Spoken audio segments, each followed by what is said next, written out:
शिक्षक होणे जेव्हा समाजाचे स्वप्न होईल.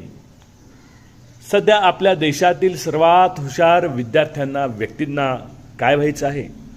IIT व्हायचं आहे, एम्समध्ये डॉक्टर व्हायचं आहे, इंजिनियर व्हायचं आहे, IAS व्हायचं आहे, IPS व्हायचं आहे, MBA करायचं आहे. परंतु शिक्षक कोणालाही व्हायचं नाही. जेव्हा देशातल्या सर्वात समजदार व्यक्तींना शिक्षक व्हायचं नाही तर देश कसा प्रगतीपथावर येईल? मग हे केव्हा होईल?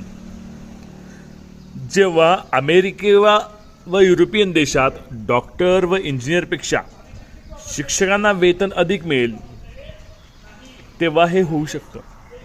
आपल्या देशात जो डॉक्टर, इंजिनियर, IAS, IPS जो काही बनू शकत नाही तो शेवटी शिक्षक बनतो. आपल्या देशात मजा खून बसलाय शिक्षकाचा. आपल्या देशात टीचर म्हणजे फटीचर झालाय.